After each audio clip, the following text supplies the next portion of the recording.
Bueno, en este día quería empezar haciendo un pequeño flashback a lo que ya vimos en Juan 14, porque se me vino a la mente que se nos había pasado por alto hacer énfasis en algo muy importante. No sé cómo se me pasó, porque es muy importante, y es que en Juan 14 Jesús revela por primera vez de manera contundente, categórica y enfática al Espíritu Santo como una persona, parte de ese Dios uno. Y entonces por primera vez vemos que Dios, siendo uno, es a la vez tres. Por primera vez Jesús habla de que Él se iría como hijo del Altísimo, hijo del hombre, que llama Él, al Padre, pero dejaría a un tercero que es el Espíritu Santo. ¿Se acuerdan? 14, 15. En el Juan 14, sí, perdón. Juan 14, 15. No, Claro, en el ahí verso, está. a ver, en el, a ver, un momento. Juan 14, y ya terminamos el 31, ahorita vamos a Juan 15, pero Sí, dice Roberto que se le pasó algo. Pero en exacto. en Juan 14, el 15, ahí habla de eso. A ver, 16, perdón. en el verso 16, ahí Exacto, empieza, 16. ¿no? Y dice, yo rogaré al Padre y Él les dará otro consolador para que esté con vosotros para siempre. Aquí solamente empieza diciendo consolador con C mayúscula, ¿no? Pero luego dice el Espíritu de verdad en el verso 17. Es decir, establece una identidad a ese consolador. ¿Y por qué esa palabra consolador allí? Porque es traducida del griego original, del griego koiné, el griego antiguo, en el cual se escribió el Nuevo Testamento, en donde se utiliza la palabra paracletos. ¿Se acuerdan que creo que les mencioné? Paracletos con K, para la letra K, cletos, Sí. paracletos. Esa palabra tiene una traducción en el griego que es algo amplia, y quisiera no dejar atrás el estudio de Juan 14 sin mencionar esto. Paracletos, ¿no? Que se lo traduce aquí en la versión Reina Valera como consolador, ¿no? Viene de una palabra, de una conjunción de palabras que son para y kalein, para kalein. Del paracalein se traduce paracletos, y esto literalmente significa alguien que es invocado.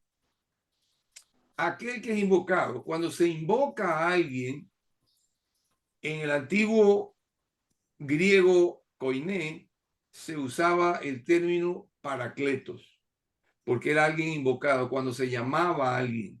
Entonces, Jesús dice aquí, el paracletos significa alguien a quien se lo invoca.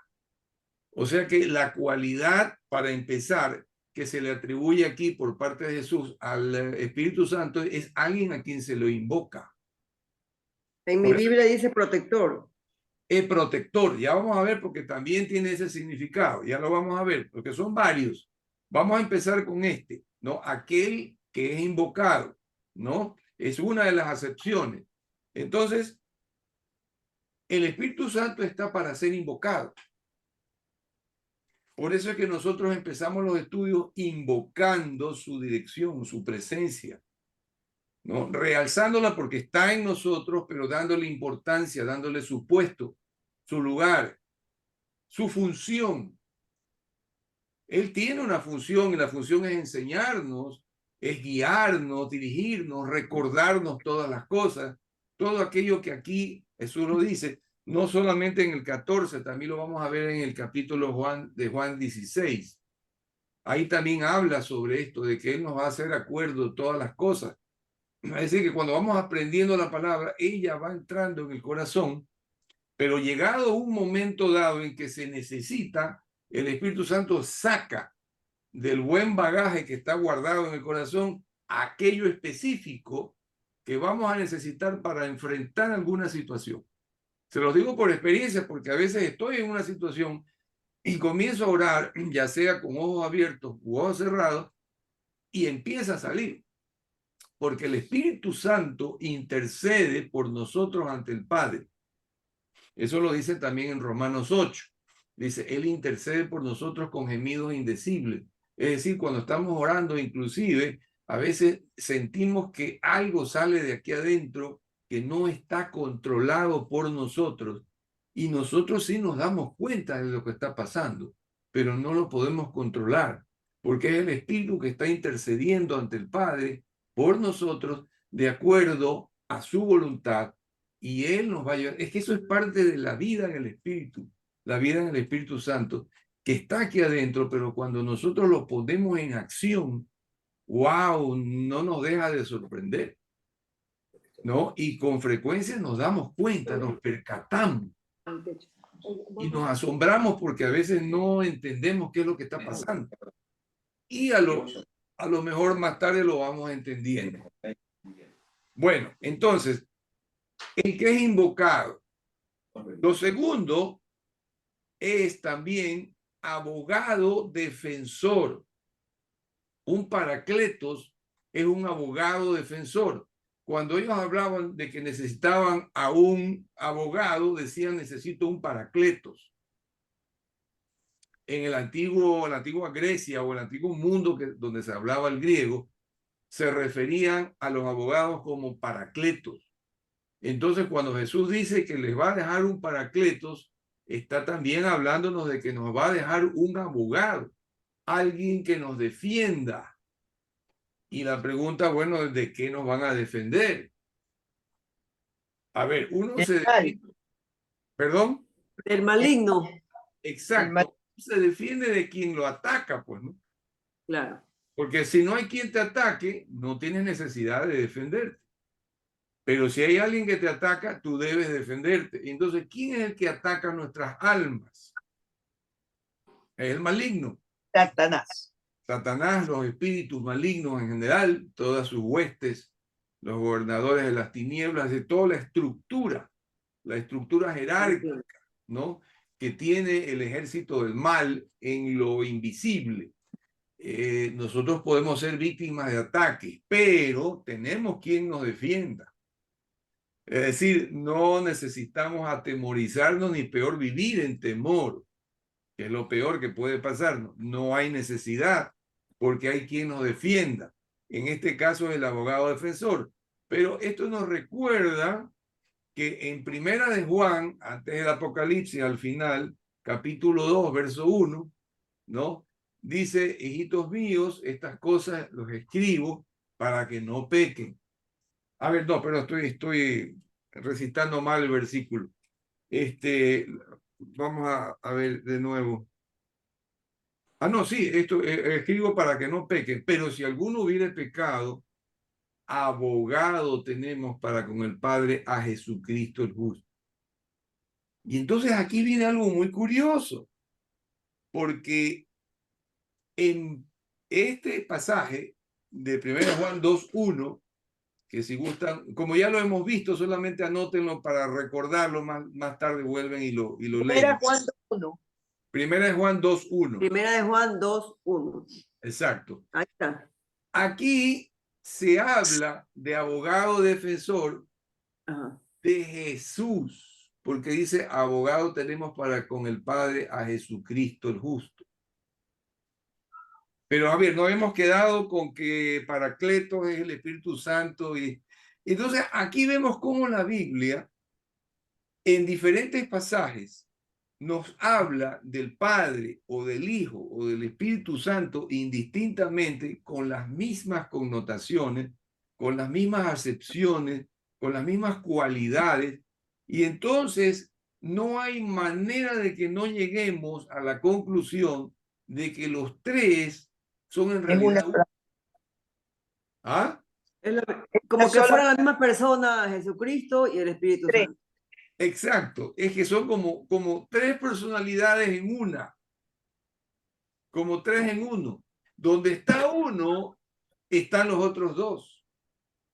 Y esto ya es un preámbulo de lo que algún momento vamos a estudiar, que es la Trinidad, ¿no? Que es un tema apasionante, profundo. Estoy desesperada por estudiar eso. Oye, sí, la Trinidad es algo maravilloso. Miren, en nuestra la congregación allá en Ecuador, en Galilea, este tema, cuando se lo enseñaba en las clases de fundamentos bíblicos, solamente se le daba la potestad de hacerlo a los pastores. O sea, hay maestros hasta el día de hoy, varios maestros que no son pastores. Yo era uno de ellos, pero no se les daba a ellos esta lección de las 10. ¿No? Yo les he dado a ustedes, me parece que 2 o un par de lecciones de las 10, o sea, sacando de todo este bagaje de todo este material de fundamentos de Iglesia Galilea, yo les he traído a ustedes un par, pero no todos. Les he hablado, por ejemplo, de la oración, de ahí he extraído mucho de lo que vimos en oración, también de nuestra identidad en Cristo.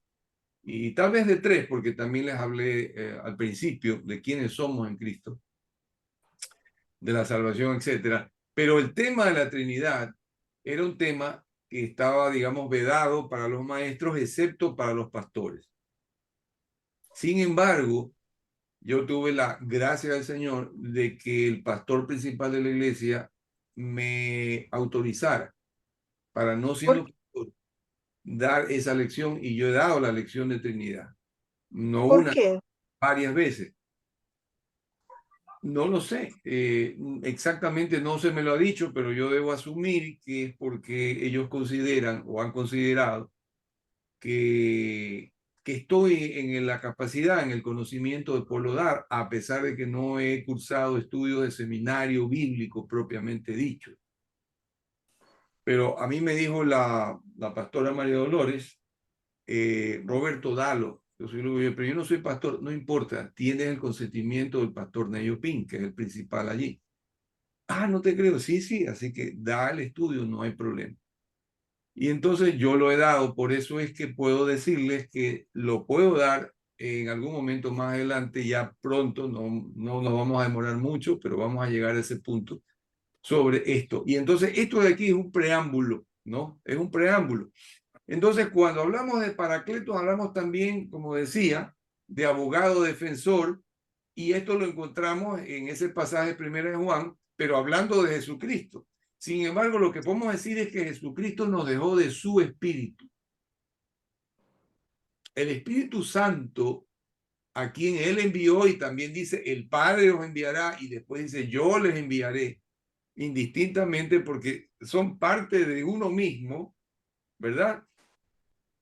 Es parte de Jesús y es parte del Padre. Entonces, el Espíritu Santo, al estar en nosotros, hace que esté Jesús y hace que esté el Padre. Por eso es que vimos nosotros en el verso 23 de Juan 14, que Jesús dice, y mi Padre le amará y vendremos a él y haremos morada con él. Hablando en plural, pero hablando del Padre y yo. Pero ¿en qué manera vendrán ellos a morar aquí adentro? En la forma del Espíritu Santo. Pero al estar el Espíritu Santo aquí adentro, están el Padre y el Hijo. Es decir, se cumple perfecta y exactamente lo que dijo Jesús aquí. Por eso es tan importante el capítulo 14 de Juan, porque nos revela esto de manera contundente, hablado no por Pablo, por Pedro, por Santiago, por Juan, sino por el Espíritu, por el mismo Jesús. Claro, lo escribió por inspiración del Espíritu Santo el apóstol Juan. Pero el que dijo estas palabras fue Jesús, el mismo Hijo del Altísimo. Y dijo, vendremos a ser morada en el que obedece, el que me recibe, el que ha creído en mí. Nosotros hemos creído en el Hijo de Dios, lo hemos recibido en nuestro corazón, se ha pasado a convertirse en nuestro Rey, en nuestro Señor, en nuestra autoridad. Obedecemos, por tanto, a esa autoridad, y cuando obedecemos, entonces le estamos amando, porque aquí dice en el verso 23, el que me ama, mi palabra guardará, o sea, la obedecerá. Así que la señal de que estamos nosotros amando al Padre y al Hijo y al Espíritu Santo es que le obedecemos, pues. Y como consecuencia, aquí dice, Morada. exacto, vendremos a ser morada en él. Ahí está clarísimo. Por eso estamos tal vez un poquito regurgitando lo que ya vimos y lo estamos volviendo a masticar o rumiar, como hacen las vacas, ¿no? Porque es importante que nosotros recalquemos en esto. Así que, entonces, el Espíritu Santo hace de abogado porque es el Espíritu de Jesús y intercede ante el Padre y le hace acuerdo de que nosotros hemos recibido a Jesucristo, que su sangre está rociada sobre nosotros como la señal que vimos que había en el marco de la puerta de todos los hogares de los israelitas en Egipto la noche en que pasó el ángel de la muerte matando a todos los primogénitos de Egipto, pero respetó, no tocó el hogar de aquellos israelitas que tenían la sangre pintada con una brocha sobre el dintel de las puertas, la sangre del Cordero Pascual. Eso fue la anunciación digamos, el símbolo profético de lo que haría luego Jesucristo, ¿no? 1600, 1800 años más tarde, cuando viniera aquí al mundo y expiara por nuestros pecados. Entonces, la sangre de Jesucristo está rociada sobre nosotros, dice primera de Pedro 1:2, ¿no? Nosotros hemos sido apartados del mundo para vivir para Él y para ser rociados, dice, con la sangre de Jesucristo. ¿Ok? Entonces, Él le recuerda al Padre de que nosotros somos su especial tesoro, de que la sangre nos limpia de todo pecado que podamos inconsciente o involuntariamente cometer, y entonces de esa forma estamos permanentemente santificados. Mire que esto ya se lo he dicho varias veces, pero no me canso de repetirlo, porque esto tiene que grabarse en nuestra mente y en nuestro corazón. Y no hay mejor manera de hacerlo, de lograrlo, que repetirlo constantemente, ¿no? Entonces, la santificación se produce de esa forma. Es un proceso, pero estamos constantemente santificándonos. El Señor se encarga de eso. El Padre y el Espíritu Santo se encargan todo el tiempo de santificarnos para que vivamos en santidad para Él. Y estemos en santidad cuando venga, retorne Jesucristo a esta tierra por lo suyo. Él va a venir por nosotros, sus escogidos, por su iglesia que es comunidad. Eclesía significa comunidad, ¿no? El conjunto de personas que Él ha salvado, su rebaño. Desgraciadamente, la mayoría se van a quedar afuera porque han decidido no aceptar a Jesucristo. Se han negado, lo han rechazado, simplemente se han vuelto indiferentes y no muestran ningún interés. Entonces, Él nos está dando tiempo antes de venir por segunda ocasión para que todos en lo posible, los que más puedan, sean salvos. Sin embargo, por desgracia, ya sabemos que no todos van a ser salvos, sino Yo solamente... creo, Roberto, que lo que pasa en el mundo, yo creo que el mundo entero, la mayoría, o sea, yo creo que la gente cree que Dios existe y cree en Él. El problema es que la gente no quiere vivir la santidad. O sea, quieren creer en Él para que cuando tengan una angustia, uy, Dios mío, llame por favor, ya. Y Viven en pecado. como normalmente Él siempre, como nos ve como somos los padres, ¿no? Aunque tu hijo sea pecador y tu hijo te viene a pedir algo, tú, o sea, no puedes decirle que no. Con mucho en contra de tu voluntad vas a siempre terminar llorando a un hijo porque eso es lo natural y eso le debe pasar al de arriba, o sea, a nuestro padre, cuando viene un pecador y le pide ayuda, él lo da, pero la gente lo que no quiere es tener que vivir con una disciplina, respetándolo, adorándolo, vivir sus leyes, sus mandamientos, ese es el problema. La gente cree, pero de una manera cómoda. Entonces, desgraciadamente no es eso, porque la vida no es así, es dando y dando. Así es. Bueno, me parece excelente que hayas tocado ese tema, Anita, porque me da la oportunidad de aclarar este tema un poco más todavía. Miren, ahora que ya ustedes ya han alcanzado una mayor madurez que la que tenían hace unos meses atrás, ¿no? Por la acción de la palabra en ustedes, ¿no? El asunto es que hay dos condiciones. El hombre con el ego al Claro. mando de su vida y el hombre con Dios al mando de Y su vida. humilde.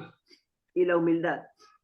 Cuando el hombre mantiene a sí mismo en el trono, en el gobierno, en el control, en el timón de su vida, entonces es él el que gobierna, él es su propio Dios, su propio Señor, y hace lo que le da la gana y vive a su manera, my way, como dice la famosa canción de Frank Sinatra, ¿no? Y con dinero, sin dinero, hago siempre lo que quiero. Ese es el himno del hombre cuando tiene a su ego al control de su vida. Entonces él decide qué es lo que cree, qué es lo que hace, qué es lo que piensa, qué es lo que dice, etcétera, etcétera. Vive a su manera. Y claro, Dios le ha dado al hombre libre albedrío y él respeta lo que el hombre decida hacer. Pero finalmente el hombre tendrá que rendir a Dios cuentas o responder por las decisiones que ha tomado.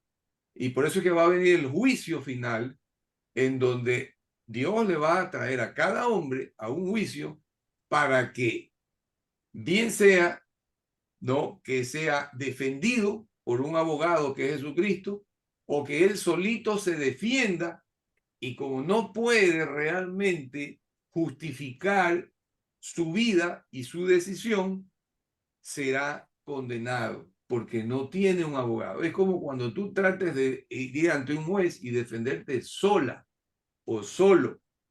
No vas a poder hacerlo porque no sabes hacerlo, no estás en la capacidad de hacerlo, pero si hay un abogado que te defiende, es otra la cosa, ¿ok?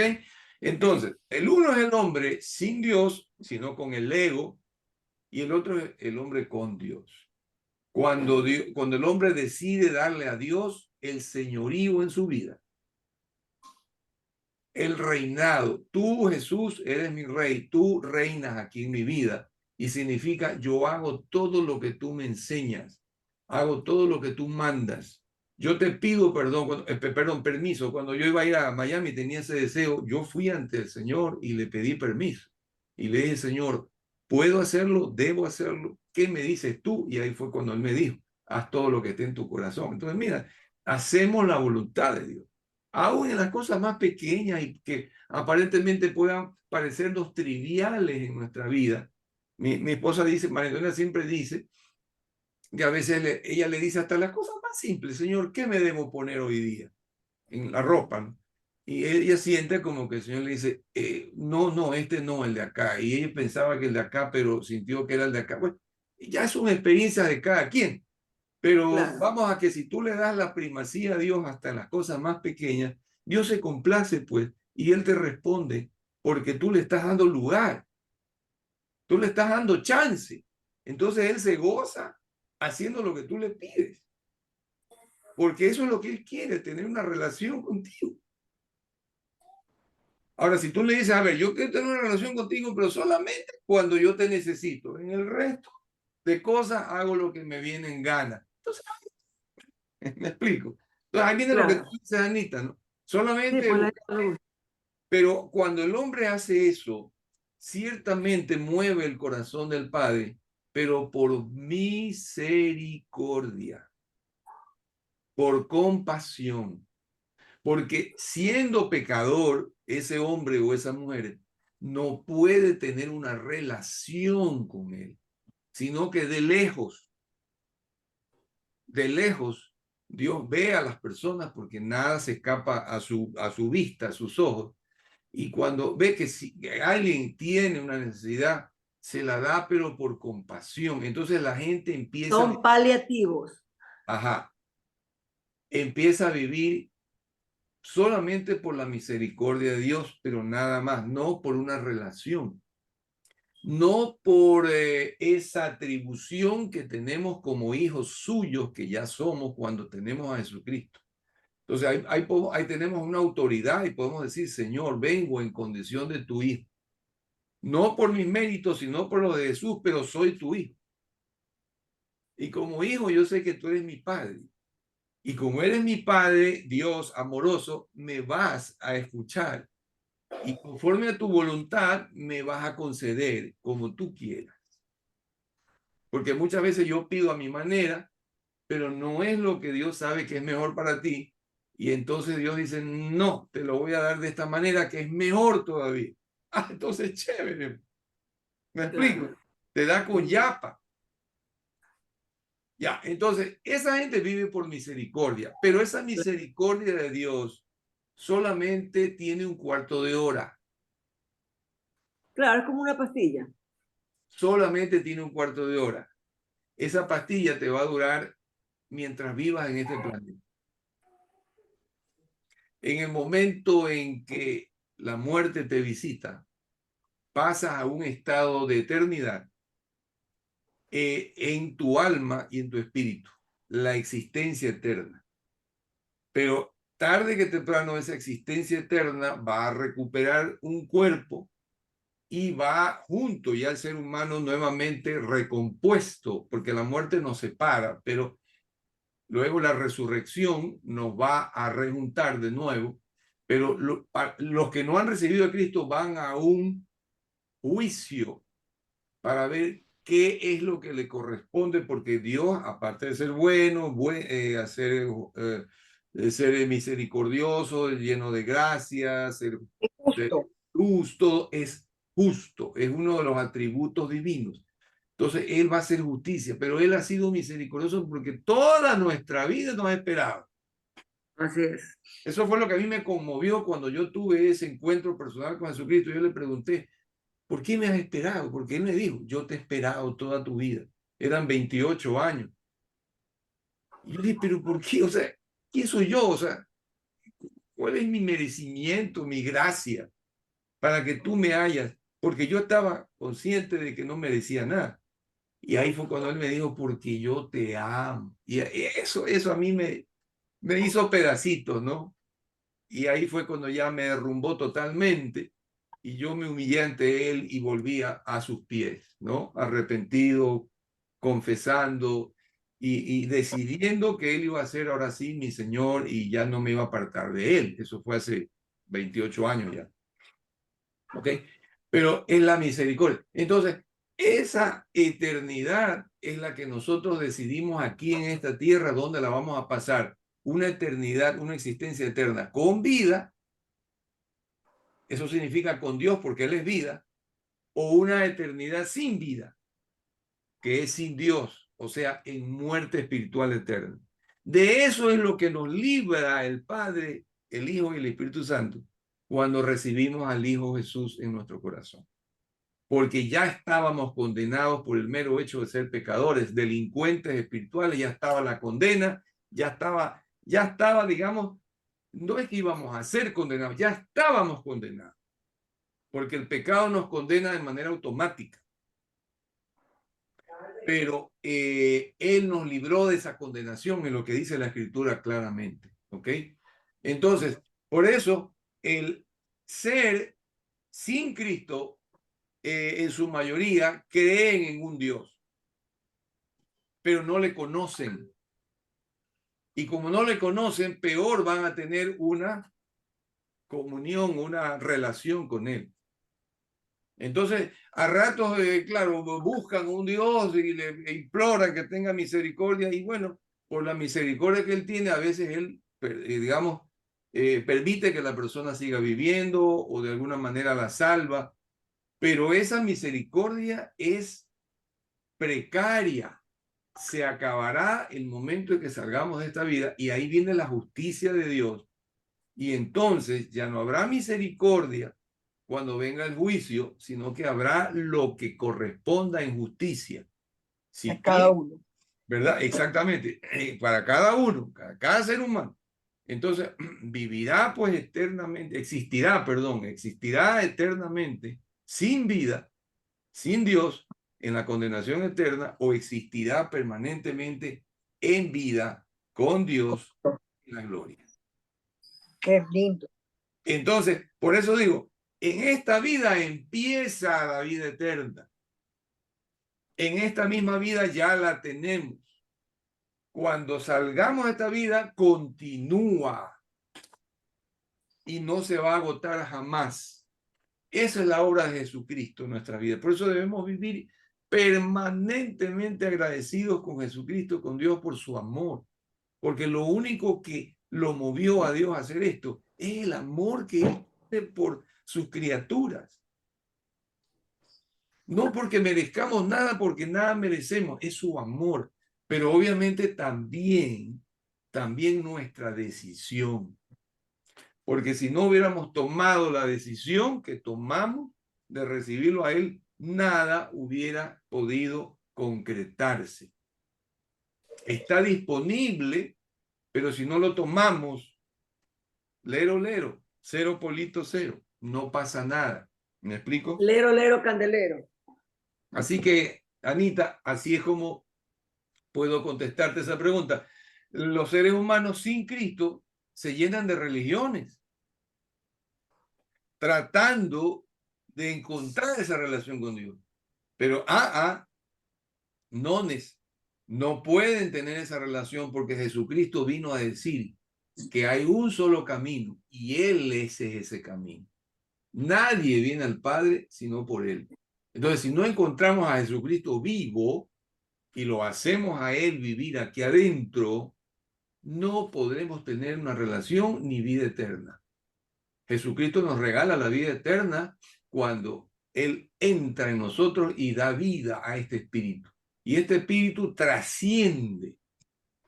Este espíritu va más allá de esta vida terrenal. Cuando salgamos de esta vida terrenal, ese espíritu sigue viviendo porque tiene a Dios en su corazón.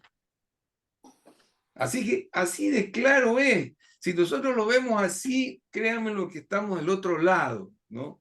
Y eso nos va a dar a nosotros una conciencia plena, una realización, porque nos va a mover. Esa es la convicción que nos mueve y que alimenta nuestra fe para que sea permanente. La fe tiene que ser persistente, ¿ok?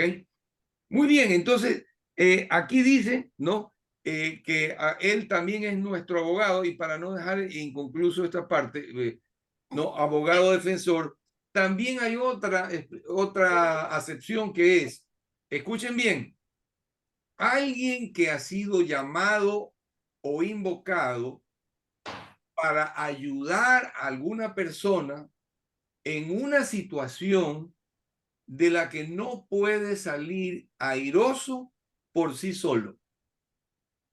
También se utiliza para claim o paracletos, ¿no? Para referirse a alguien que es llamado.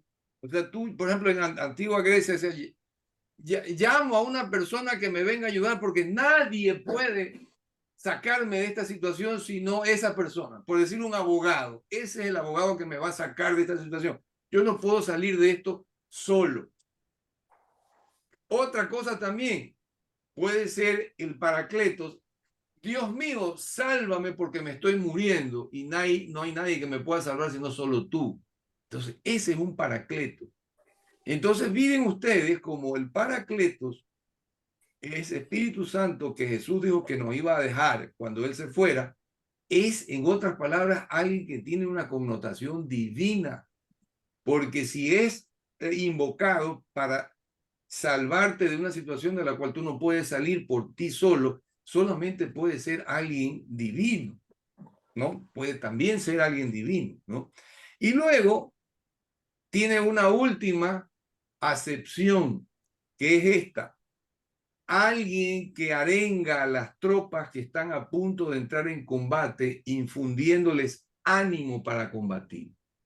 Es decir, si nuestra vida va a transcurrir a partir de que Jesucristo viene a nuestras vidas, ¿no? En una lucha espiritual, porque ya pasamos a formar parte del ejército divino, del ejército de Jesucristo, entonces vamos a estar en constante combate contra la fuerza del mal, nosotros de parte del bien.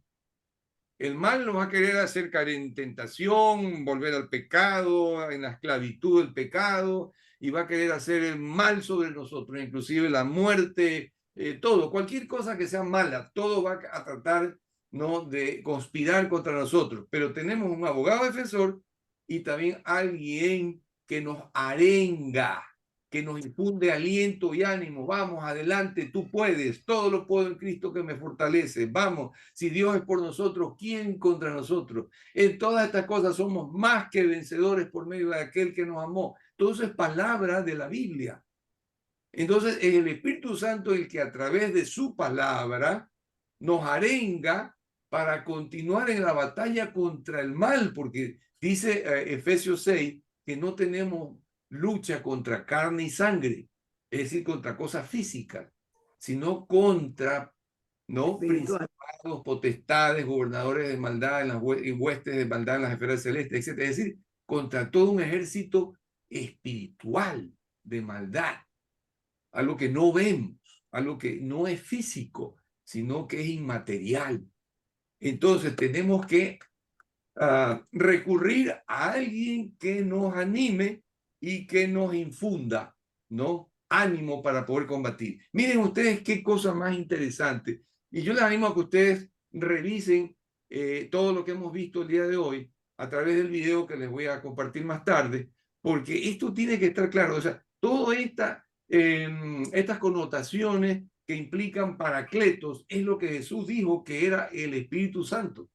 Y aquí nos lo dice, que es Él, ¿no?, el que vendrá, dice el verso 26, el Espíritu Santo, a quien el Padre enviará en mi nombre, Él los enseñará todas las cosas y les recordará todo lo que yo les he dicho. Ya lo vimos en Juan 14, pero lo estamos repitiendo. El Espíritu Santo es... Dice el intérprete que el Padre les va a enviar en mi nombre. También, exactamente, porque Él es el que nos explica, nos interpreta la Escritura. Por eso yo no me atrevo, digamos, pretenciosamente, en venir a ustedes a enseñarles sin invocar al Espíritu Santo, pues. ¿Sí me explico? Por eso es que oramos, porque es necesario darle a Él su lugar. Lo estamos honrando, le decimos, ven y haz tú la obra que humanamente no podemos hacer solo. Necesitamos que tú vengas y lo hagas por nosotros. Esto es lo que es Paracleto, ¿no?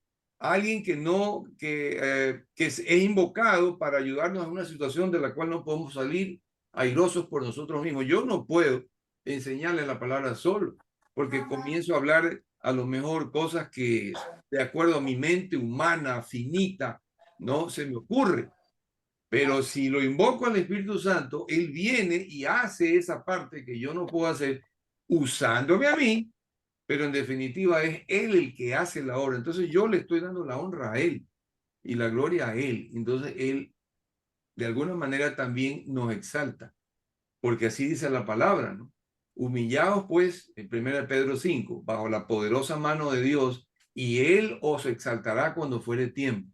Si tú te humillas, dándole a Él la primacía, el primer lugar, luego Él a su manera, en su momento, en su tiempo, como Él quiera, te exalta. Significa que te premia, te da algún reconocimiento o lo que sea, ¿no? Eso ya es cuestión de... Nosotros no debemos buscar eso. Nosotros lo que hacemos es seguir la voluntad de Él, obedecer, y luego la bendición viene solita, sin que tú la pidas o que tú la estés ansiando, solita viene, ¿ok?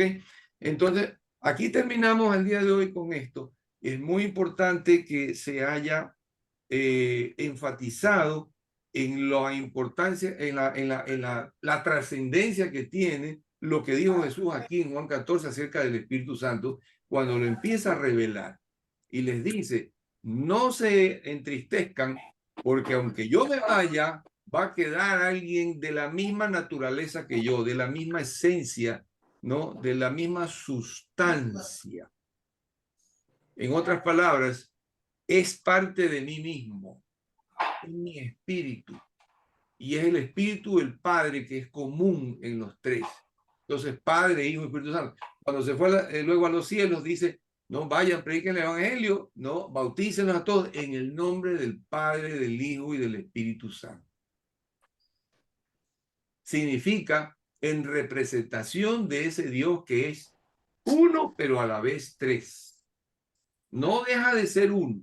Por eso es especialísimo. No es como los seres humanos, como otras religiones que interpretan que nosotros creemos, no, los que seguimos a Jesús, en tres dioses. No, no, no, no. Ni tampoco como cierta secta religiosa enseña equivocadamente, ¿no?, que el Espíritu Santo no es Dios, sino que simplemente es una fuerza activa, un poder, algo indefinido, algo inmaterial, pero que no tiene una connotación de persona. No, porque aquí a una persona se la llama, a una persona enseña, una persona se enoja, una persona se compadece, una persona se entristece, y todo esto son cualidades que se le atribuyen al Espíritu Santo en la Biblia, y lo podemos ir viendo poco a poco en la medida que vamos avanzando. Dice, no os entristezcáis al Espíritu Santo que está en vosotros. ¿Quién se puede, yo digo, la corriente eléctrica, un poder, una energía, ¿no? Impersonal, puede entristecerse, ¿no? Dijo, ustedes han enojado al Espíritu Santo porque han pretendido engañarle, dice en Hechos de los Apóstoles Pedro, ¿no? En otro dice, el Espíritu me negó eso y me mandó a hacer otra cosa. Y si no, una persona puede hacer eso. Entonces tiene los rasgos de una personalidad. El Espíritu Santo es una persona, ¿ya? Y es parte de la Trinidad. Los tres son uno, están a tres, pero se los ve así, como uno. Entonces, esto es algo maravilloso, es un misterio muy difícil de entender para el ser humano, pero por la fe sí se lo puede captar.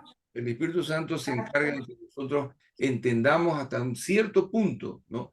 En qué está conformado Dios, de qué está conformado Dios. Uy, dispénseme, no, se me fue un poquito el tiempo, pero bueno, hasta aquí llegamos. El próximo martes vamos a ver algo de Juan 6, donde Jesús habla de algo bien difícil de entender. Tanto es así que Matuche en alguna oportunidad me lo planteó como una pregunta. Me dice, Roberto, no entiendo qué es esto. Y tampoco lo entendían los judíos que oyeron hablar a Jesús de esto. Yo soy el pan de vida, el que me come a mí. ¿Cómo podemos comerlo a él, comer su carne, su sangre? ¿Qué significa todo esto?